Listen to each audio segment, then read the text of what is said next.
दोस्तों नमस्कार, मैं हूं नंदलाल शर्मा और आप देख रहे हैं नेशनल हेराल्ड नवजीवन और कौमी आवाज की साझा पेशकश। आज हम बात करेंगे बसपा की रैली की। लखनऊ में बड़ी भीड़ उमड़ी और मायावती ने जो बातें कही उसको लेकर के बड़ी चर्चा है। और उससे भी बड़ी चर्चा है कि जो मेन स्ट्रीम मीडिया है तथाकथित गोदी मीडिया, उसने खूब कवरेज भी दिया है मायावती को।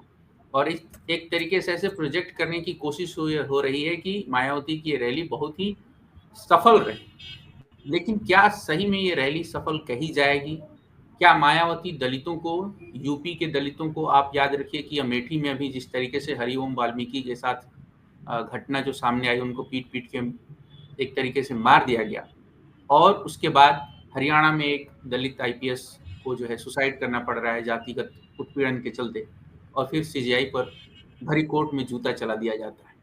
ये सब क्या बताता है? और क्या मायावती से और ज़्यादा स्पष्ट, मुखर और आक्रामक रवैये की उम्मीद नहीं की जानी चाहिए थी जब संविधान और लोकतंत्र पर खतरे की बातें हों? हमारे साथ एक विस्तृत पैनल है और वरिष्ठ संपादक हमारे साथ हैं। तस्लीम सर, मैं सबसे पहले आपके पास आऊँगा और समझना चाहूँगा कि क्या मायावती इस रैली के ज़रिए जो संदेश देना चाहती थीं, क्या उसमें वो सफल हुईं? क्या अब विपक्ष की पार्टियाँ उन्हें ये नहीं कहेंगे कि वो भाजपा की बी टीम के तौर पर काम करती हैं, या फिर ये जो टैग लगा पिछले कुछ चुनावों से 2022-2024, क्या इस रैली के ज़रिए मायावती उसको हटाने में कामयाब रहीं, या फिर आप कुछ और सोचते हैं? देखिए, मायावती की राजनीति पिछले अगर 10-15 सालों में देखें तो मायावती की राजनीति में बहुत उतार-चढ़ाव देखने को मिले, बदलाव देखने को मिले। और रही बात जो आखिर में आपने पूछी कि क्या विपक्ष ये कह पाएगा कि वो बीजेपी की बी टीम है, मुझे लगता है विपक्ष को अब कहने की ज़रूरत नहीं। वो मायावती ने आज की रैली में खुद ही बता दिया कि वो किस पार्टी की बी टीम है। जब उन्होंने लाखों की भीड़, जैसा कि रिपोर्ट किया जा रहा है और जैसे कि तस्वीरें और वीडियो देखने को मिले, लाखों की भीड़ के सामने जब उन्होंने उत्तर प्रदेश की बीजेपी सरकार और बीजेपी पार्टी की तारीफ की, आभार जताया, और समाजवादी पार्टी जो यूपी की बहुत बड़ी फोर्स है और कांग्रेस जो एक और फोर्स है, उसको उसके बारे में अलग किस्म की टिप्पणियां की, तो ये तो स्पष्ट हो गया कि अब विपक्ष को शायद ये कहने की आवश्यकता नहीं है कि वो किस पार्टी की बी टीम है। ये एक बात है। दूसरी बात यह है कि मायावती काफी अरसे से राजनीतिक सक्रियता से एक तरीके से दूर थी, और वो एक बेचैनी थी उनके अंदर जो सूत्रों के हवाले से आ रही थी कि वो कुछ करना चाहती हैं, कुछ करना चाहती हैं, मंजर आम पर आना चाहती हैं। बीएसपी की चर्चा गाहे बगाहे हो तो रही थी, लेकिन वो चर्चा अच्छे कारणों से नहीं हो रही थी। कभी उनके भतीजे आकाश आनंद की पार्टी से निकल जाना, फिर वापस आ जाना, फिर निकल जाना, उनको कोई एक पद मिल जाना, कोई दूसरा पद मिल जाना, या उनकी किसी और लोगों से मुलाकात के जरिए चर्चा हो रही थी, लेकिन वो एक राजनीतिक सक्रियता नहीं थी। वो पार्टी का अंदरूनी मामले के तौर पर उसकी चर्चा हो जाती थी। ये बात। तीसरी बात ये कि मायावती जो उत्तर प्रदेश में बड़ी फोर्स बन गई थी अपनी राजनीतिक सक्रियता के चलते, अपने योजनाओं के जरिए, अपने कार्यक्रमों के जरिए, और उन्होंने एक एक्सपेरिमेंट भी किया था बात के दिनों में, जिसको आमतौर पे राजनीतिक टिप्पणीकार सोशल इंजीनियरिंग का नाम दे रहे थे। और उस सोशल इंजीनियरिंग के तहत उन्होंने न सिर्फ जो दलित, उनका उनका कोर दलित पॉलिटिक्स है, उस दलितों में भी जाटव जो समुदाय है वो उनका बहुत बड़ा उनका आधार माना जाता है। उसके अलावा उन्होंने एक्सपेंड किया था अपनी राजनीति को, जिसमें उन्होंने मुस्लिम्स को जोड़ा था, और इसमें उन्होंने अपर कास्ट और स्पेशली ब्राह्मणों को जोड़ा था बड़े पैमाने पर। उनके दो बड़े नजदीकी लेफ्टिनेंट रहे, एक नसीमुद्दीन सिद्दीकी और एक सतीश चंद्र मिश्रा। तो इन ये दोनों दाएं बाएं हमेशा नजर आते थे मायावती के, और उसका नतीजा ये था कि जब 2007 में मायावती उत्तर प्रदेश के विधानसभा चुनाव में उतरी, तो उनकी पार्टी को करीब 31% वोट और 206 सीटें आई थी। तो स्पष्ट बहुमत के साथ उन्होंने सरकार बनाई थी और 5 साल सरकार चली भी। लेकिन उसके बाद से उनका डिक्लाइन शुरू हुआ। 2007 के बाद जब 2012 का चुनाव हुआ तो उनका वोट शेयर जो 31% था वो घट के करीब 26% रह गया, और उनकी सीटें 206 से घट के 80 पर आ गई थी। उसके बाद अगला चुनाव हुआ जो 2012 का, उसमें और उनका वोट शेयर घटा करीब 22% वोट शेयर मिला और सीटें उनकी 80 से घट के सिर्फ 19 आई।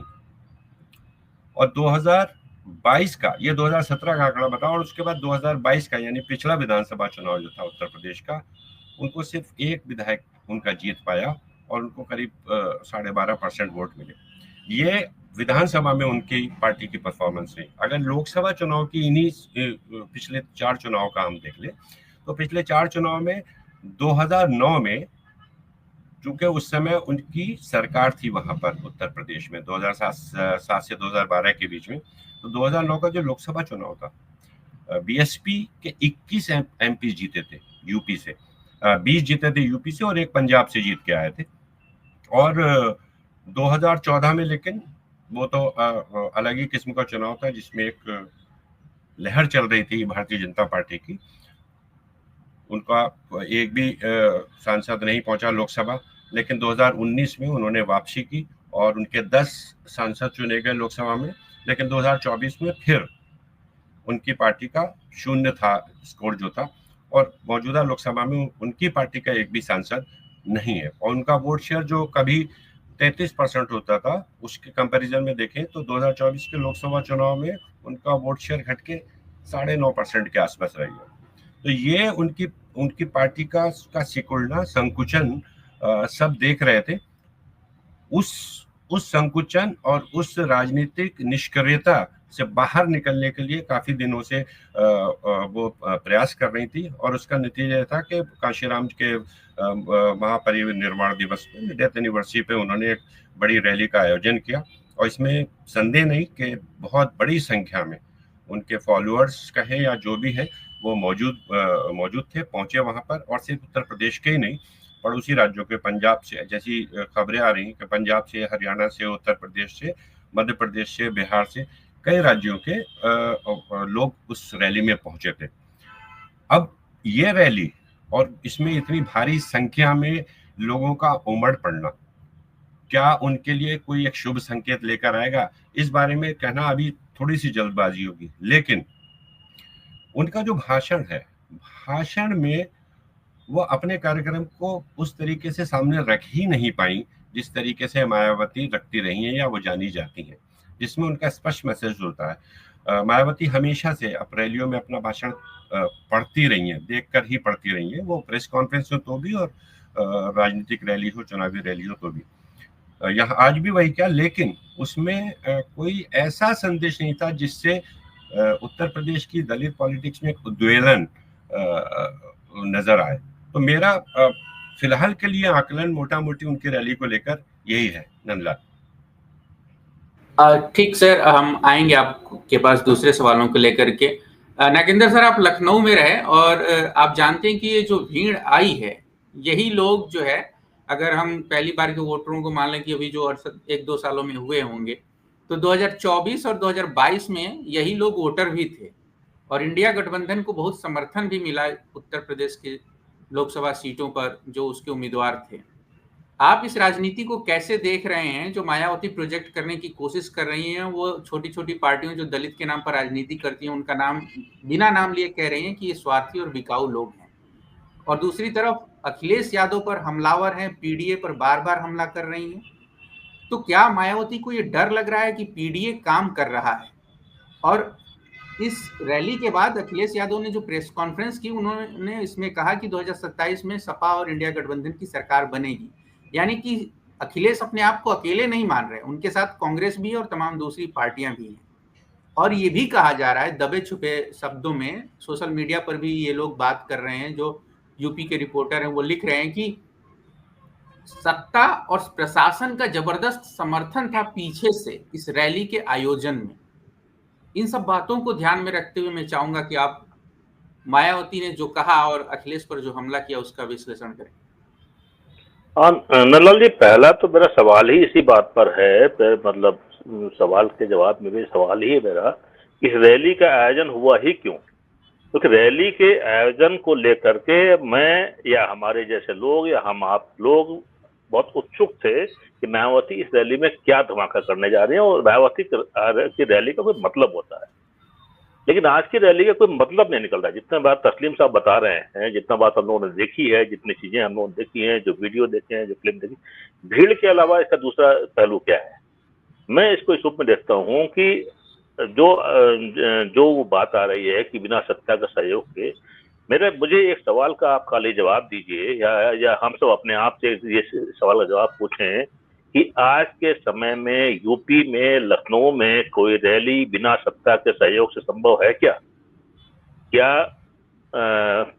पटना में प्रशांत किशोर की रैली हो पाई? नहीं हो पाई। क्या क्या क्या पटना में राहुल गांधी की अधिकार यात्रा के बाद की रैली हो पाई? नहीं हो पाई। क्या तेजस्वी यादव को रैली याद के लिए नहीं मिली? लखनऊ में छोटे छोटे धरना प्रदर्शन पर रोक है। आप 50 लोग निकल के मेमोरेंडम देने चले जाएं तो पुलिस की पूरी रिपोर्ट आ जाती है। और ऐसे में अपार रैली परसों से वहां जमावड़ा शुरू हुआ। और इतना ही नहीं, मैं सीधे सीधे बात करूं, इस रैली के होने के पहले उस पार्क का मेंटेनेंस से लेके बिजली, सड़क तो सब कुछ दुरुस्त करने का काम युद्ध स्तर पे चल रहा था। और मैं भला हो मायावती जी का, उन्होंने मंच से इस बात के लिए आभार भी जताया, सरकार का खुलेआम आभार भी जताया। और मतलब अच्छा हो तो आभार जताया भी जाना चाहिए। तो उस आभार जताने में उनकी राजनीति जो अब तक ढकी चुकी थी वो खुल के सामने आ गई। मायावती ये कहना भी नहीं भूली कि मैंने जो पार्क बनाया था, ये पार्क मैंने जो पार्क बनाया था, मेरा मकसद था कि इस पार्क के से होने वाली आय का खर्च दूसरे पार्कों को विकसित करने में लगाया जाए। और मैं खुले दिल से कहना चाहूंगी कि मेरे बाद की सरकार ने ये नहीं किया, लेकिन आज की सरकार ने काम खुल के किया। इस हद तक अगर वो बात कर रही हैं तो क्या मायावती की भविष्य की राजनीति को लेकर क्या कोई शक सुबह रह जाता है? क्या इसमें कुछ सोचने की गुंजाइश रह जाती है कि मायावती कौन सी राजनीति कर रही हैं? अभी तक हम लोग ये सोचते थे कि मायावती ढकी छुपी राजनीति कर रही हैं। मायावती, लोग कहते थे मायावती भाजपा की बी टीम है ना, तो उन्होंने वो सारी पर्दादारी ही खत्म कर दी। मैं तो ये देखता हूँ कि बीजेपी से ये दोस्ताना दिखाने के लिए क्या रैली थी ये, या कोई मजबूरी थी कि आप ये खुलासा कर दें आकर के, हैं? या मतलब अब इसको ये सवाल है ना भाई कि बीजेपी से सत्ता से दोस्ती दिखाने के लिए जाहिर करने की रैली थी, या अपना खोया आधार वापस पाने का की जद्दोजहद है ये। तो खोया आधार पाने की जद्दोजहद में तो मैं ये मानता हूँ कि मायावती, जो एक पुरानी कहावत है कि मरा हाथी भी 100 लाख का 1.25 लाख का होता है, तो होता है भाई। मायावती का आधार अभी है। ये अलग बात है कि पिछले कुछ चुनाव में उनके जो पूरा अप्रोच है, उनका अपना समाज उनसे दूर जा चुका है। 2019 में, 2024 में और 2017 के यूपी के चुनाव में भी ये बार बार दिखा है। मायावती गठबंधन की राजनीति बनाम एकला चलो की बात भी करती है। वो बार बार ये बात कहती है कि जब हम अकेले लड़े थे तो हमने विशाल समर्थन हासिल किया था। वो 2007 की बात करती है। उसके बाद अब वो कहती हैं कि गठबंधन में हम जब गए हमें नुकसान हुआ है। मैं खुले शब्दों में कहना चाहूंगा कि ये मायावती की बड़ी गलतफहमी है कि आज वो 2007 में जी रही। 2007 में जब उन्होंने बड़ा समर्थन हासिल किया था और मैसिव सपोर्ट के साथ यूपी की सत्ता में आई थी, उस समय हालात दूसरे थे। उस समय बीजेपी आज की बीजेपी नहीं थी। उस समय समाजवादी पार्टी और कांग्रेस का जो इस तरह का अलायंस नहीं था। आज पूरी राजनीति ही बदल चुकी है। ऐसे में मायावती को एक बार नहीं 10 बार सोचना होगा। दूसरी बात, आज मंच पर उन्होंने क्या किया? क्या मंच पे उन्होंने एक भी ऐसी बात कही जिससे कहा जाए कि दलित समाज के लिए वो जी जान से पहले की तरह लगी हुई है? क्या उन्होंने हाल की किसी घटना पर चिंता जताई? क्या हाल की किसी दलित उत्पीड़न की घटना पर सत्ता को आड़े हाथों लिया? उन्होंने सत्ता की तो बात ही नहीं की। उनका हमला सिर्फ राहुल गांधी और अखिलेश यादव, समाजवादी पार्टी और कांग्रेस पार्टी पर था। तो सवाल ये है कि जब इस हद तक राजनीति स्पष्ट हो तो सारे सवाल अब गौड़ हो जाते हैं। रैली की व्यवस्था को लेकर के जितना जितना उन्होंने आभार जताया है, मुझे मतलब मैं ये समझ नहीं पा रहा हूँ कि क्या ये रैली किसी मजबूरी से तो नहीं हुई, किसी क्या इसका इंस्टिगेशन कहीं और से था कि आप रैली करके मैं इस उनके साथ जो लोग, उनकी जो भीड़, देखिए इस भीड़ के आकलन से आप राजनीति की दिशा नहीं तय कर सकते। पहली बात तो ये बात मैं मानता हूँ कि आज की मैं ये बात कहता रहा हूँ लगातार, आज इधर नहीं कर रहा हूँ, 2 साल पहले तक 2024 के चुनाव के पहले तक मैं ये बात कहता रहा हूँ कि मायावती ईमानदारी से अगर आज भी खड़ी हो जाए तो उनके पीछे पूरी कायनात खड़ी हो जाएगी, उनके पास इतना बड़ा जन समर्थन है। लेकिन 2024 के चुनाव के ठीक पहले उन्होंने जिस तरह का आचरण किया, जिस तरह की चीजें की, उन्होंने अपनी जमीन खुद खोली। आज मंच पे उन्होंने क्या किया, मंच पे उन्होंने सिर्फ अपना परिवार प्रोजेक्ट किया। आज मंच पे कौन था, पहला प्रोजेक्शन उनके भतीजे आनंद का था, दूसरा पोजीशन उनके भाई का था, तीसरे पोजीशन पे कौन थे, सतीश मिश्रा। आप देखिए बसपा की वो हायरार्की भी आज सामने आ गई कि सतीश मिश्रा जैसा खास सलाहकार आज की तारीख में कहाँ खड़ा है। वो तीसरे चौथे नंबर पर जा चुके हैं। भाजपा का पूरा सिस्टम आज सामने आ गया। अब वो मायावती जिस परिवारवाद पे अटैक कर रही थी, वो परिवारवाद का हथियार भी खत्म हो गया उनका। अभी तक तो यही राहुल गांधी, तेजस्वी यादव, अखिलेश यादव सब पे यही आरोप लगाती थी ना, वो ये आरोप भी खत्म हो गया उनका। तो आज की राजनीति उनके भीड़ से उनकी राजनीति की दिशा तय करना शायद बहुत जल्दबाजी होगी। हाँ, इतना जरूर है कि मायावती की राजनीतिक अप्रोच सामने आ गई, इतना ये तय हो गया वो कुछ भी करेंगी, वो भाजपा के साथ खड़ी होगी। ठीक है, हम आगे फिर आपसे इस मुद्दे पर सवाल करेंगे। विश्वदीपक सर, आपसे मैं ये जानना चाहूंगा कि मायावती जो कर रही हैं, या फिर इस रैली के जरिए उन्होंने अगर अपने कैडर को भी संदेश देने की कोशिश की, उसको इस 2027 के लिए तैयारी करने की भी कोशिश की अगर, तो बिना एक जोश, जज्बे और साहस की ये लड़ाई कैसे लड़ी जाएगी? आपको लड़ना सत्ता से है, आप सवाल विपक्ष से कर रहे हैं, तो ये लड़ाई कैसे होगी? लड़ना किससे? समाजवादी पार्टी से या सत्ता से लड़ना है? क्या मायावती ये क्लियर है कि उनको लड़ना सपा से है, बस भाजपा से नहीं लड़ना है? और जिस तरीके से वो गिना रही थी कि जब हमारी शुरू में गठबंधन की सरकारें बनी तो भाजपा के साथ गठबंधन करने में बसपा कभी पीछे नहीं रही, तो क्या अब वो इस तरीके से अप्रोच लेकर के चलेंगे कि आगे जब भी मौका मिलेगा हम सत्ता के साथ मिलके, चाहे वो दिल्ली की सत्ता हो या लखनऊ की सत्ता हो, उसके साथ राजनीति करेंगे? बिल्कुल, देखिए इसमें इसमें 2-3 चीजें मुझे लगता है कि जिनको पढ़ना चाहिए, समझना चाहिए।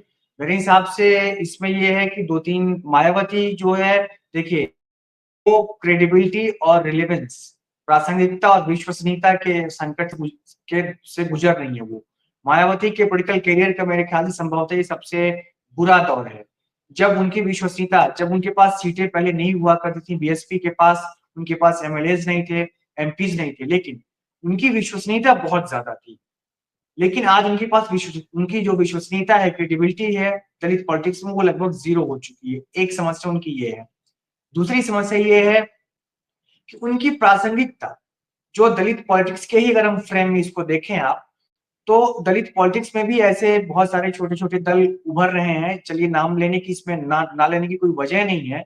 जैसे एक भीम आर्मी का उभार, दूसरा कि बड़े पैमाने पर जो दलित जातियां हैं उनका हिंदुआइजेशन, आप हिंदुत्वकरण आप कह सकते हैं उसको। बीजेपी के अम्ब्रेला के तले जो अदर देन जाटम, उत्तर प्रदेश में, बिहार में, मध्य प्रदेश में या अन्य राज्यों में भी दलित जातियों का बड़े पैमाने पर हिंदुत्व फोल्ड के अंदर वो आए हुए हैं। तो मायावती दोहरे संकट से जूझ रही है। उनके विश्वसनीयता भी खत्म हो गई है लगभग, और उनकी प्रासंगिकता भी खत्म हो गई है। तो ऐसे में इन दोनों चीजों के रिस्पॉन्स में एक तरीके से उन्होंने आज एक रैली बुलाई, और रैली बुला करके उन्होंने, उसमें आप देखेंगे कि उनके जो कोर इशू है, उनका जो एड्रेस है, उस एड्रेस में इन्हीं दोनों चीजों को एड्रेस करने की कोशिश की गई है। अब सवाल आता है कि उन्होंने समाजवादी पार्टी को ज्यादा क्रिटिसाइज क्यों किया, बीजेपी के साथ उन्होंने तारीफ क्यों की, क्या वो बीजेपी के साथ आने वाले समय में अपना कोई गठबंधन देखती हैं? तो मुझे ऐसा लगता है कि बिल्कुल देखती हैं वो। आने वाले समय में अगर उनको भारतीय राजनीति में प्रासंगिक बने रहना है, तो वो प्रासंगिकता उनको पता है कि हम अकेले दम पे नहीं हो सकते हैं, तो उनको अलायंस चाहिए। तो अलायंस किससे करें? उन्होंने जैसा क्रिटिसाइज किया, जो कि हमने रिजल्ट में भी देखा, 2024 के चुनाव में आपको याद होगा कि लोकसभा की मतलब 17 सीटें ऐसी थी जो रिजर्व सीटें थी उत्तर प्रदेश में। 17 में से 7 या शायद 8 सीटें जो है समाजवादी पार्टी ने जीती। उनका जो पीडीए का फार्मूला है वो उत्तर प्रदेश में बहुत ज्यादा सफल रहा है, जिसकी वजह से मायावती घबराई हुई है। उनका जो वोट बेस है वो बिल्कुल तितर-बितर हो चुका है इस प्रयोग के सामने। तो इन दोनों अपने रिलेवेंस बनाने के लिए, अपनी विश्वसनीयता को बचाने के लिए उन्होंने इस रैली बुलाई आज, और उसके लिए उन्होंने चुना कांशीराम का जो परिनिर्वाण दिवस है।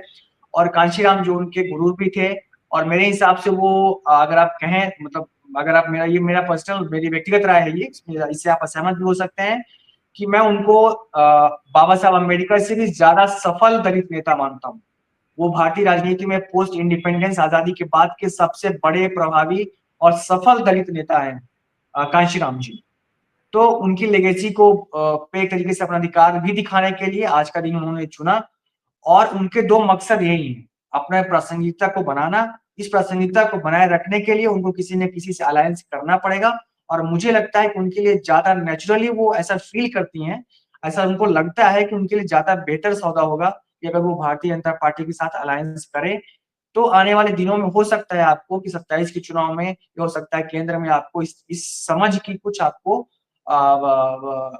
इसकी परिणति भी दिखाई पड़ेगी। ठीक सर। तस्लीम सर, मैं इसको समझना चाह रहा हूं कि जब वो भाषण दे रही थी, लगभग 1 घंटे का भाषण था, और उन्होंने कहा कि आई लव के नाम पर राजनीति न की जाए, और वो ये भी कह रही थी कि जिस तरीके से बरेली में आपने देखा और पूरे देश में देखा, हमने गुजरात से लेकर के तमाम राज्यों में देखा, और वो ये भी कह रही हैं कि अगर केंद्र सरकार का स्वदेशी का कैंपेन अगर हवा हवाई नहीं है तो मैं उसका समर्थन भी करने को तैयार। और अब जैसा कि एक तरीके से हम देख रहे हैं दलित राजनीति में जो रुझान है वो बदल रहा है। यूपी में ही अगर हम कहते हैं कि जाटों को छोड़ दें तो बाकी जो जातियां हैं, पासी हो गई और ये जो कोल हो गए और तमाम छोटी छोटी जो अति पिछड़ समुदाय के लोग भी हैं, वो लोग भी इंडिया गठबंधन के साथ 2024 के चुनाव में आए। तो बीजेपी को जो दलित वोटों के मोर्चे पर जो चैलेंज मिल रहा है, क्या उसको देखते हुए मायावती को एक्टिवेट किया गया है? म्यूट है सर आप।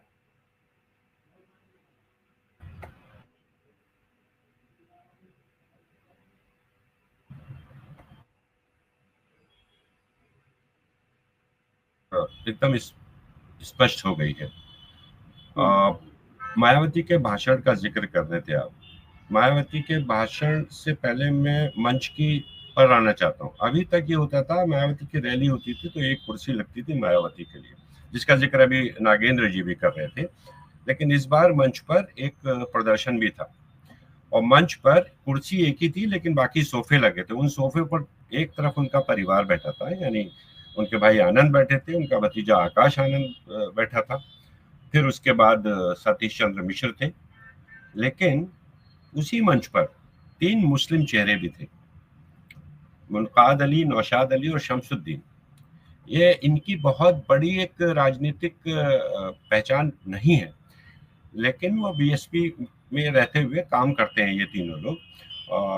तो उनको मंच पर जगह देना ये एक मैसेजिंग थी मायावती की तरफ से। उसके अलावा 3 और लोग थे मंच पर। एक तो उनके उमा शंकर सिंह थे, जो उनके एकमात्र विधायक है उत्तर प्रदेश विधानसभा में, तो उनको बुलाना ही था। और एक विश्वनाथ पाल थे, और एक गिरीश चंद्र जाटव थे, और घनश्याम खरवार थे। ये दलितों की अलग अलग जातियों से आने वाले लोग हैं। तो वो सोशल इंजीनियरिंग का एक एक्सपेरिमेंट जो उन्होंने किया था वे बैक इन 2007, वो उनको लग रहा है कि शायद वो समीकरण सामने रख के वो कुछ कर सकती हैं। लेकिन अब मैं भाषण पे आता हूँ। अपने भाषण में जब उन्होंने एक सांस में भारतीय जनता पार्टी की उत्तर प्रदेश सरकार का आभार व्यक्त कर दिया उसी सांस में उन्होंने जो मल्टीपल प्लेयर्स आ गए हैं दलित पॉलिटिक्स के उत्तर प्रदेश में, जिसका जिक्र विश्वदीपक कर रहे थे। उत्तर प्रदेश में आज की तारीख में दलित पॉलिटिक्स के मल्टीपल प्लेयर हैं, लेकिन सबसे बड़ा गठबंधन जो दलित पॉलिटिक्स को अपने में समेटे हुए है वो है पीडीए, जो जिसमें कांग्रेस और समाजवादी पार्टी, और उसके नतीजे हमने 2024 लोकसभा चुनाव में देखे भी। तो मल्टीपल प्लेयर्स बहुत सारे हैं जिन पर वो निशाना साध रहे थे, जिसका जिक्र कर रहे थे विश्वदीपक। उसमें एक भीम आर्मी शामिल है, जिसको उन्होंने इशारों में बिकाऊ और इधर उधर जाने वाला भी, झुकने वाला भी बता दिया। लेकिन वो यहीं पर मायावती एक बात और कह गई कि अब बहुजन की जान माल पर भी खतरा लगातार बढ़ता जा रहा है। मायावती की समस्या यही है कि मायावती जब बोल रही होती है और उनका जो भाषण होता है, तो उनके भाषण का शुरुआती हिस्सा कई बार उनके भाषण के उत्तरार्ध वाले हिस्से से मेल नहीं खाता, और ये आज भी वही किया उन्होंने। तो वो जो मैसेजिंग शुरू में हो रही थी, वो मैसेजिंग नीचे आकर गड़बड़ा गई। लेकिन उसके तुरंत बाद उन्होंने ये कहती हैं कि अब समय आ गया है कि सत्ता की चाबी हाथ में लेना होगी, क्योंकि माननीय काशीराम जी का सपना ये था कि आप सत्ता में होंगे तभी आप बहुजन के लिए कुछ कर सकते हैं, और ये उन्होंने देखा भी है 2007 में जब उनकी पूर्ण बहुमत की सरकार थी। सत्ता की चाबी हाथ में अपने दुम पर क्या आज की तारीख में बहुजन समाज पार्टी के हाथ में आ सकती है? असंभव है। आज की राजनीति जिस दिशा और दशा को पहुंच चुकी है, उसमें कम से कम बहुजन समाज पार्टी जैसी पार्टी और मायावती जैसे नेताओं के हाथ में सत्ता की चाबी सीधे सीधे नहीं आ सकती। गठबंधन में जाना होगा। गठबंधन उनको कौन सा सूट करता है, विश्वदीपक ने बहुत अच्छे से इसको एक्सप्लेन किया। उनको कौन सा गठबंधन सूट करता है वो हमें स्पष्ट दिख रहा है। वो पूर्व में उनकी सरकार रह चुकी है भारतीय जनता पार्टी के साथ, वो मुख्यमंत्री रही है उनके साथ अलायंस में। वो समाजवादी पार्टी के साथ भी अलायंस में मुख्यमंत्री रही है। उत्तर प्रदेश में 4 बार वो मुख्यमंत्री रही है। 2009 में बनी थी शायद, नहीं 2009 में नहीं, सॉरी 95 में बनी थी मेरे ख्याल से 4-5 महीने के लिए, और फिर उसके बाद 97 में बनी थी, फिर 2002-03 में थी कुछ महीने के लिए, और 2007 से 12 तो 5 साल उनकी अपनी सरकार थी। तो एक जो बाकी 3 बार जो मुख्यमंत्री बनी उनमें से एक बार बीजेपी के साथ उनका अलायंस था, एक बार समाजवादी पार्टी, 2 बार शायद समाजवादी पार्टी के साथ अलायंस था, अगर मैं सही नहीं हूँ। तो आज की तारीख में तो उनकी वो इस स्थिति में ही नहीं है कि वो सत्ता शेयर कर पाए।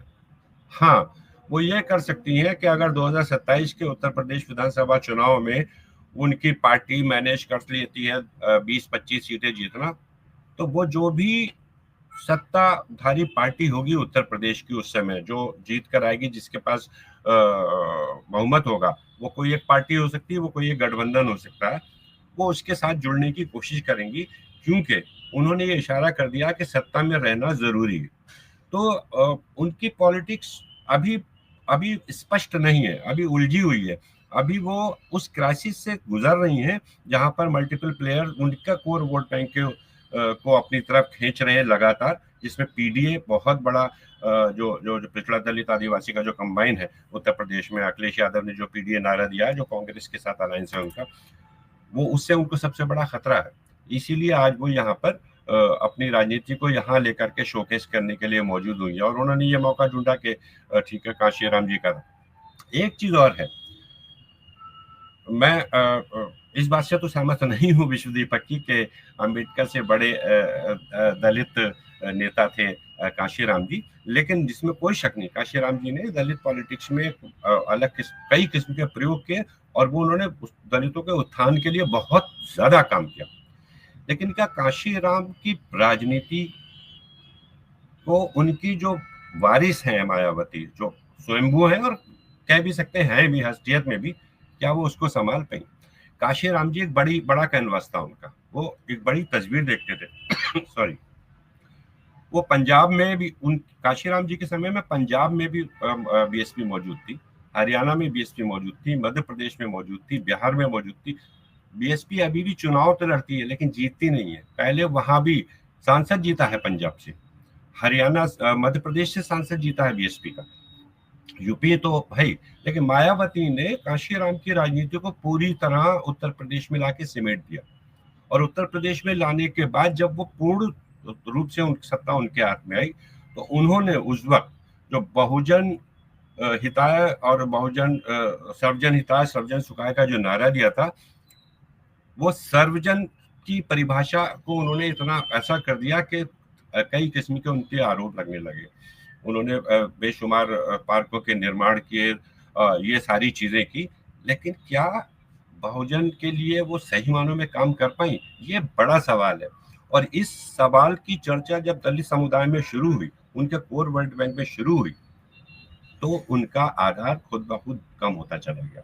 वो उसी आधार को अपनी आंखों से खिसकता हुआ देख रही थी, लगातार देख रही थी, और उसी उस खिसकते आधार को बिल्कुल ही खत्म ना हो जाए, उसको जो भी थोड़ा बहुत बचा है, बिल्कुल मैं सहमत हूँ नागिन जी की इस बात से कि पूरी तरह खत्म नहीं हुआ उनका आधार। अभी भी उनका एक तबका है जो उनके साथ है, वो पूरी तरह वो भी ना चला जाए, उसको रोके रखने के लिए ये उनकी कहते हैं ना आखिरी प्रयास था जो आज उन्होंने किया। आने वाले दिनों में वो किसके साथ गलबैया होती है राजनीति में, जिसको बोलते हैं, किसके साथ उठक बैठक होती है, वो देखने वाली बात होगी। लेकिन अभी आज की रैली को सिर्फ उस पूरी तरह खत्म होते आधार को का जो थोड़ा बहुत हिस्सा बचा, वो बचा रहे, वो उनके उस प्रयास के तौर पर देखना चाहिए। बिल्कुल सर।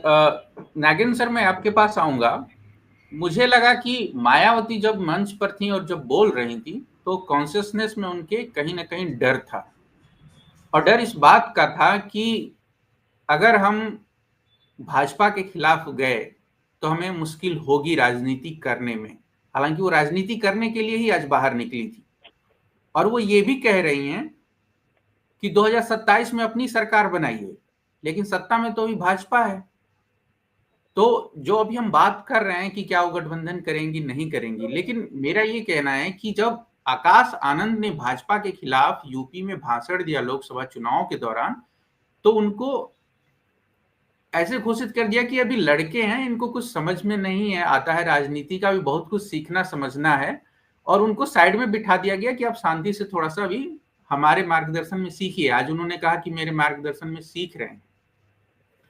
तो क्या आकाश आनंद की जो राजनीति थी, आकाश आनंद अब वही राजनीति करेंगे? क्योंकि उन्होंने उनको मेंशन किया है, और एक तरीके से रीलॉन्चिंग आप इसको कह सकते हैं कि वो जिस तरीके से मायावती की बड़ी तारीफ कर रहे थे। मैं ये जानना चाह रहा हूं नागेंद्र सर कि बिना साहस के राजनीति कैसे होगी यूपी में? वो भी अखिलेश यादव की राजनीति को आप जानते हैं, उसको लेकर के तमाम सवाल होते हैं, लेकिन जो साहस राहुल गांधी ने दिखाया दलितों के मोर्चे पर, वो उस साहस के बिना मायावती कैसे राजनीति कर पाएंगे? धनलाल जी, असल सवाल तो ये साहस का ही है ना। मायावती ने अपनी राजनीति को जहां पहुंचा दिया है, मायावती का डर ही तो उनकी राजनीति के उनके इस अवरा के पतन होने का कारण है। मायावती ने 2012 के बाद जो राजनीति की है, 2012 में सत्ता से हटने के बाद जो उन्होंने राजनीति की है, वो हमेशा अपने को बचाने, उन्होंने मतलब मैं अगर कहूं कि 12 के बाद 14 को देखिए, और 14 के बाद तो लगता है कि उन्होंने सरेंडर कर दिया बिल्कुल। मायावती ने बसपा को बचाने की और दलित राजनीति को बचाने की राजनीति नहीं की है, मैं बहुत स्पष्ट इस मामले में मानता हूँ। मायावती ने अपने को बचाने की राजनीति की है। आप ये देखें कि कांशीराम की जिस विरासत से मायावती आती हैं, कांशीराम की विरासत वाले लोग कहाँ हैं? एक भी व्यक्ति नहीं है उनके साथ। अगर सबसे पुराने कोई हैं तो उसमें सतीश मिश्रा है, लेकिन काशी राम की विरासत के दद्दू प्रसाद, प्रसाद मौर्य, नसीम सिद्दीकी, तमाम नाम है वो। अब कोई नहीं बचा उनके साथ। मायावती की दिक्कत यही है कि जब जिस समय आकाश आनंद ने मुखर होके बोलना शुरू किया था, लोग पूरी राजनीतिक सिनेरियो में एक नई उम्मीद जगी थी कि हाँ, ये कुछ मायावती अपने पुराने रंग में वापस आने जा रही है। अचानक उनको खामोश कर दिया गया। तो आज जब जिस तरह से आकाश आनंद को या आनंद कुमार को जिस तरह प्रोजेक्ट किया गया है, ये बड़ा सवाल है कि क्या वो अपने आकाश आनंद अपने तिवर में लौट पाएंगे? मेरा जवाब है, नहीं लौट पाएंगे। इस समय मायावती ने आज एक और बात कही अपने लोगों से, एक बात 2007 का एग्जाम्पल देते हुए उन्होंने एक बात कही कि ईवीएम की बात की, और ये कहा कि बैलेट की ओर वापसी भविष्य में होगी, और अपने लोगों को बूथ लेवल पर तैयार होने की बात की। मेरा सवाल ये है कि मायावती जी पिछले 15 सालों में, पिछले 10 सालों में क्या आपके संगठन का वो स्तर बचा है कि लोग एक्टिवेट होकर के आज की तारीख में 2027 के, लेकिन 2027 तक बहुत नजदीक की बात कर रही हैं आप, तो उससे बहुत दूर जा चुकी है। न जिलों में आपका संगठन बचा है। आज की तारीख में अभी मुझसे किसी ने सवाल किया कि आप क्या ये दावा कर सकते हैं कि आज की भीड़ में दलित ही थे? मैंने कहा नहीं, मैं ये सवाल नहीं करना चाहूंगा, ये नहीं उठाना चाहूंगा, ये शायद पॉलिटिकली बहुत अच्छा नहीं होगा, लेकिन ये सवाल उठेंगे, ये सवाल उठ रहे हैं। जितनी स्मूथली, जितनी सहजता के साथ वो जब मामला इकट्ठा हुआ, तो ये सवाल भी उठेगा। जो भ्रम वो फैला रही हैं, फैला चुकी हैं, मेरा तो ये कहना है जितना भ्रम उन्होंने पिछले 2-3 चुनाव में फैलाया है, वो जो फैला है, रायता जो फैला है, उसको कैसे समेटेगी? यूपी में जो एक विधायक है, उमाशंकर सिंह, रसला का विधायक, क्या वो बसपा का विधायक है? मेरा ये भी सवाल है। रसला एक ऐसी सीट है, उमाशंकर का एक ऐसा नाम है और एक ऐसा कुछ वहां की गठजोड़ है, उमाशंकर जीतना ही हो, किसी पार्टी जीते, इंडिपेंडेंट जीते। तो आज मायावती के पास सच बात तो ये है कि एक भी विधायक नहीं है। उन्होंने ये तय कर दिया कि गठबंधन में वो नहीं जाएंगी, लेकिन मैं बहुत दूसरी बात कर रहा हूं। नंदलाल जी, गठबंधन उनका है, हमें दिख नहीं रहा है, या जो गठबंधन है वो दिखाना नहीं चाह रही है। गठबंधन उनका तय है, दिखाने के लिए वो एकला चौला पे बात कर रही हैं, और वो गठबंधन इतना मजबूत है कि आने वाले दिनों में वो उसके अलावा उनके लिए न उन्हें कोई और नहीं कोई ठौर वाली स्थिति होगी। कुछ भी हो जाए, कल को ये इंडिया अलायंस मजबूत स्थिति में अगर यूपी में लौटता है, तो मुझे नहीं लगता है कि मायावती के लिए वहां कोई जगह बचेगी। मायावती के लिए अब एक ही ठौर है, क्योंकि उनको अपनी सत्ता से ज्यादा निजी सत्ता बचानी है। देखिए, ये अब ओपन सीक्रेट है कि मायावती इतना स्टैंडर्ड, मायावती जैसा निर्विवाद रूप से मजबूत बलशाली चेहरा, इस राजनीति की धुरी बन चुकी थी वो। और मैं फिर कहूंगा कि अगर वो आज की तारीख में पूरी ईमानदारी के साथ खाली ये तय कर लें कि हम जेल जाने से हम नहीं डरते हैं, तो देखिए मायावती की वापसी किस तरह होती है, ये शायद मायावती भी नहीं जानती है, क्योंकि मायावती पॉलिटिकल पर्सन नहीं, मायावती को पॉलिटिकल पर्सन नहीं मानता हूँ। मायावती एक लेगेसी को लेके आई थी, एक साम्राज्य की तरह वो सरकार में आई, उन्होंने ताज संभाला, उन्होंने मुकुट संभाला, उन्होंने चकाचौंध से लोगों को, अपने लोगों को चकाचौंध किया, लोगों को ये बताया कि तुम्हारी बहन जी इतनी मजबूत है कि सोने की हीरों का ताज पहनती है, ये वो उसी में रह गई, और उसने उनकी पॉलिटिकल जमीन खत्म कर दी। और वो जिसे बचाने के लिए जो उन्होंने जमीन अर्जित की है, जितना अकूत संपत्ति अर्जित की है, जितना पार्क, अम्बेडकर पार्क से लेके नोएडा तक का जो मामला है, ये उनको राजनीतिक रूप से वापस नहीं आने दे रहा है, न वापस आने देगा, मेरा ये मानना है। ये एक ऐसा भूत है, ये ऐसा प्रेत है जो उनका पीछा नहीं छोड़ रहा है। बिल्कुल सर। विश्वदीपक सर, मैं आपके पास आऊंगा, और अगस्त की बात है, कमल भारती एक दलित लेखक हैं, आपने काशीराम की बात की थी और मैं उस सवाल पर लौटूंगा। और उन्होंने कहा था कि काशीराम ही भाजपा का हाथ मायावती के हाथों में देकर गए थे, और काशीराम ने उत्तर प्रदेश में भाजपा और आरएसएस को मजबूत किया, उनके साथ गठबंधन किया, और आप उनकी तुलना अम्बेडकर से कर देते। देखिए, ऐसा है कि कमल भारती के स्टेटमेंट पे, मतलब उनके रचना प्रक्रिया को मैं जानता हूँ, उनसे मिला भी हूँ, उनको पढ़ा भी हूँ, लेकिन मैं आपको मोटे तौर पर एक बात बताता हूँ कि दलित पॉलिटिक्स, या जो भी दलित आइकन है, या जो दलित पॉलिटिशियन है, स्टार्टिंग फ्रॉम अम्बेडकर, इनकी कोशिश ये होती है, और जो कि सही भी है, और प्रायोगिक है और प्रैक्टिकल है, और उनके जो सामाजिक राजनीतिक यथार्थ है उसके मुताबिक, और वो ये है कि हमें कोशिश करके सत्ता में भागीदारी लेनी है, संघर्ष का रास्ता नहीं चुनना है। ये आपको अम्बेडकर के अंदर भी दिखाई पड़ेगा, यही चीज आपको कांशीराम के अंदर दिखाई पड़ती थी। कांशीराम खुलकर बोलते थे कि हम अवसरवादी हैं। क्यों? क्योंकि हम दलित हैं, हम पिछड़े हैं, हम अनटचेबल हैं, हम उपेक्षित हैं, हम सदियों से। तो अगर हम संघर्ष के रास्ते पर जाएंगे तो हम मार दिए जाएंगे, रौंद दिए जाएंगे, सत्ता हमें बर्बर तरीके से खत्म कर देगी। तो यही चीज आपको दलित पॉलिटिक्स के जितने भी आपको शेड्स या चेहरे या पॉलिटिशियंस आपको दिखाई पड़ते हैं, चाहे वो मायावती हो, चाहे रामविलास पासवान हो, चाहे वो मांझी हो, चाहे वो रामदास अठावले हो, चाहे वो साउथ के लोग हों, चाहे जो हो। तो दलित पॉलिटिक्स के अंदर ये एक आप भी समझिए कि उसका कोर है, ये अंडरस्टैंडिंग कि हमें संघर्ष के रास्ते पे नहीं जाना है, हमें सत्ता में भागीदारी चाहिए। संघर्ष हमें उतना ही करना है जितने में कि हम मारे ना जाएं, हम कुचले ना जाएं, हमारा दमन ना हो। तो अगर आप इस चीज को समझते हैं तो फिर आपको मायावती ने आज जो कहा है या जो उन्होंने किया है उसमें से आपको बहुत ज्यादा हैरानी नहीं होगी। एक बात। अब आते हैं कमल भारती पर। तो कमल भारती ने कहा कि आरएसएस को कांशीराम ने लॉन्च किया या उसको उन्होंने बढ़ाया।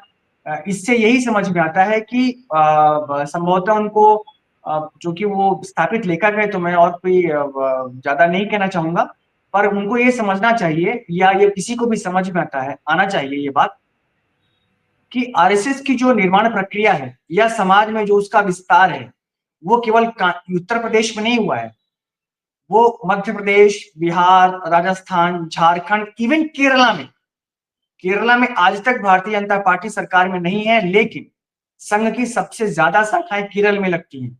सबसे मजबूत संगठन संघ का केरल में है। सबसे ज्यादा स्ट्रीट फाइट अगर किसी संघ के कार्यकर्ताओं की किसी राज्य में होती है तो वो केरल में होती है। तो एक छोटा सा उदाहरण ही कमल भारती को के पूरे आर्ग्यूमेंट को डिमोलिश करने के लिए काफी है। अब जहां तक बात यह है कि मायावती का फ्यूचर पे जो बात कर रहे हैं, उसमें से मुझे एक चीज जो समझ में आती है, जो उन्होंने संकेत दिया है, मुझे ऐसा लगता है कि अब उनकी कोशिश ये है कि हमारा जो राजनीतिक पारी हमें जो खेलनी थी हम खेल चुके हैं। आगे की जो हमारी जो मशाल है, जो लेगेसी है, उसको हम हैंडओवर करें। और हैंडओवर करने की प्रक्रिया में मुझे ऐसा लगता है कि आने वाले दिनों में वो उत्तर प्रदेश की राजनीति में आकाश आनंद के लिए कोई जगह बनाना चाहेंगी। और अगर जगह बनती है तो वो भारतीय जनता पार्टी की सहयोग अगर उनको लेना पड़े, इसमें वो पीछे नहीं हटेंगी। और मुझे लगता है कि ये उनके लिए एक यहाँ से एक तरीके से उनका डिपार्चर भी है भारतीय राजनीति से। एक तरीके से आज उन्होंने इस रैली के जरिए ये मैसेज भी दिया कि ठीक है, हमारी पारी अब उत्तर प्रदेश की राजनीति में मैं हैंडओवर कर रही हूँ अपने भतीजे को। अब आगे जो भी होगा इसी से होगा। और मेरे ख्याल से वो हो सकता है आपको राष्ट्रीय स्तर पर अपनी कोई भूमिका तलाशी। बिल्कुल, आपने जो बात कही उससे सहमत और असहमत हुआ जा सकता है। अब हम डिबेट के आखिरी हिस्से में हैं। एक मिनट, चूंकि हमने जो है टाइम लेकर के बात की, तो अगर आप लोग एक मिनट में अपनी बात कहना चाहें तो कह सकते हैं, सवाल कर सकते हैं एक दूसरे से। लेकिन बस मेरा ये सवाल ये था, मैं ही शुरू कर देता हूँ तस्लीम सर से। तस्लीम सर, जब काशीराम राजनीति कर रहे थे उत्तर प्रदेश में, तो उनके पास एक वैचारिक स्पष्टता थी और उनका राजनीतिक दुश्मन भी क्लियर था कि उन्हें किससे लड़ना है, और उस पर उनको समर्थन भी मिला। क्या मायावती के पास यह स्पष्टता है, और इस बिना इस स्पष्टता के कैसे लड़ाई होगी? देखिए, बहुजन समाज पार्टी का या कहें काशीराम का एक फाउंडेशनल विजन था बहुजन समाज पार्टी को लेके, और वो फाउंडेशनल विजन था सोशल जस्टिस का। सोशल जस्टिस बहुत बड़ी टर्म है, बहुत इसका कैनवास बहुत बड़ा है, और उन्होंने इस विजन को सामने रख के लोगों को अपने साथ जोड़ा और उनको दो एहसास एक साथ करा। पहला कि तुम पर बरसों से अत्याचार और तुम्हारा दमन हो रहा है, तुम्हारे हक छीने जा रहे हैं, इस बात का एहसास कराया, और साथ ही बताया कि इससे मुक्ति तुम्हें कैसे मिलेगी। ये उन्होंने दो काम करा है, इसीलिए कांशीराम की स्वीकार्यता सब तरफ बहुत तेजी के साथ बढ़ी और लोग उनके साथ जुड़ते चले गए। और जो दलित, वैसे तो बहुजन की बहुत बड़ी आबादी हिंदुस्तान में, लोग कहते हैं कि 50% है, अब जाति जनगणना होगी तो एग्जैक्ट तस्वीर आएगी सामने, 50% 60% है, लेकिन उन्होंने उसको एक पॉलिटिकल फोर्स के तौर पर तैयार कर दिया कांशीराम ने। मायावती ने उस पॉलिटिकल फोर्स को सब जगह, जो मैं शुरू में पहले कह रहा था कि जब सब जगह से ले आकर के वो उत्तर प्रदेश में रख दिया। लेकिन उन्होंने क्या किया, वो जो जिसका जिक्र अभी नागेंद्र जी कर रहे थे, कि जब वो पूर्ण बहुमत की सरकार बनी तो वो खुद को एक साम्राज्य की तरह देखने लगी। हालांकि उनका तर्क यहाँ पर यह था कि वो बहुजन समाज को ये दिखाना चाहती थी कि देखो, तुम्हारे बीच से निकली हुई एक लड़की, तुम्हारी बहन, तुम्हारी बेटी इस स्तर पर पहुंच चुकी है कि जहां वो हीरो का हार पहन सकती है, नोटों की माला पहन सकती है, और हवाई जहाज में घूम सकती है, साटिन के कपड़े पहन सकती है। लेकिन उसके साथ वहीं से मायावती ने क्या किया, मायावती ने जो जो ग्रास रूट मूवमेंट्स हो रहे थे बहुत सारे, उसमें कभी हिस्सा नहीं लिया। मायावती किसी धरने में नजर नहीं आती है, मायावती किसी आंदोलन में नहीं दिखती है। तो ग्रास रूट मूवमेंट से अपने आप को अलग कर लिया, वन। उसके अलावा ग्राउंड रियलिटी क्या हो रही है उससे अपने आप को पूरी तरह डिस्कनेक्ट कर लिया। तीसरा, ओवर द इयर्स, क्योंकि सारी पार्टियों को, सारी राजनीतिक दलों को दलितों के बीच बहुत बड़ा आधार नजर आ रहा था, तो सारी राजनीतिक दल उसमें उनको अपनी तरफ रिझाने की कोशिश कर रहे थे। ऐसे में दलितों की और खास तौर से दलित यूथ के एस्पिरेशंस बढ़ते जा रहे थे। मायावती को वो एस्पिरेशंस नजर ही नहीं आ रहे थे। तो उनके उनके जो जो जो कहते हैं ना, उनके राजनीतिक कद के कम होने के कारण, और सबसे बड़ा कारण मायावती का पॉलिटिकल इनएक्शन। और मेरा ये मानना है वो प्रेशर था उनके ऊपर जो लीगल केसेस लगे हुए हैं, अभी भी वो भले ही फाइलों में बंद पड़े हैं लेकिन वो खत्म नहीं हुए। वो लीगल केसेस जो लगे हुए हैं उसके दबाव में वो अपने आप को अभी भी बहुत ही कहते हैं ना, घिरा हुआ पाती है। तो वो जो साहस की बात आप शुरू में कर रहे थे, बोल तो रही थी लेकिन उस बोलने में साहस कम और डर ज्यादा नजर आ रहा था। तो वो एक विजन देने में आज भी नाकाम रही है। तो मायावती को और बहुजन समाज पार्टी को जो फाउंडेशनल विजन था कांशीराम का सोशल जस्टिस का, उसको री इमेजिन करने की जरूरत है। मुझे लगता है तब जाकर मायावती का और बहुजन समाज पार्टी का कुछ हो सकता है, जिसके बाद दलितों का कुछ भला हो सकता है। मेरा ये कहना है इसके ऊपर। ठीक है, नागेंद्र सर, आप कुछ कहना चाहेंगे क्लोजिंग कमेंट में? अनम्यूट करिएगा।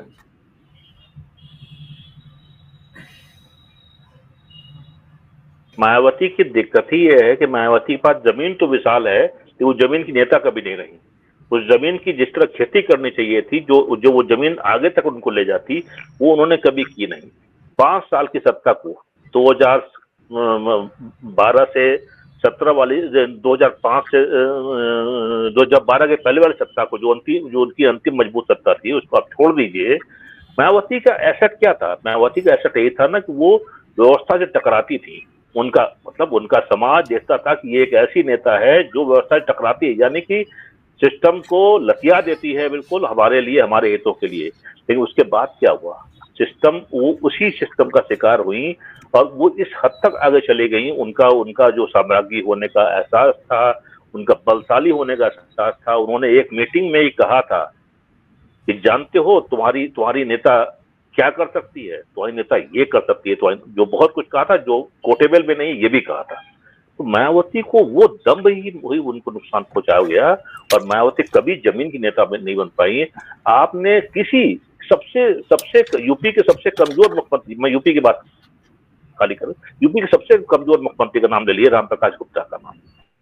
आप कोई मुख्यमंत्री आपको ऐसा नहीं मिलेगा जिसका पब्लिक अपीयरेंस ना हो, किसी मोमेंट पे, किसी मंच पे, कहीं भी आपकी आप नहीं देखती हैं। तो मायावती का एक लाइन, मतलब मेरी बात तो असली बात उन्होंने, तस्लीम साहब ने कह दी। तो एक लाइन में मैं यही कहूंगा, मायावती के पास जो जमीन थी उन्होंने उसकी खेती उस तरह से की होती तो मायावती आज ऐसी जगह खड़ी होती जहां उनको टक्कर दे पाना मुश्किल होता। मायावती ने अपनी जमीन को खुद खोदा है, खुद उसमें गर्त में वो गई हैं। मायावती ने राजनीति न करके जो दूसरा रास्ता अपनाया, वो उसका शिकार हो गई और आगे तक उसका शिकार, बल्कि उससे उभरने वाली नहीं, उससे उभरना संभव नहीं उनके लिए। विश्वदीपक सर, आप कुछ कहना चाहेंगे या मैं कोई सवाल आपके सामने पेश करूं?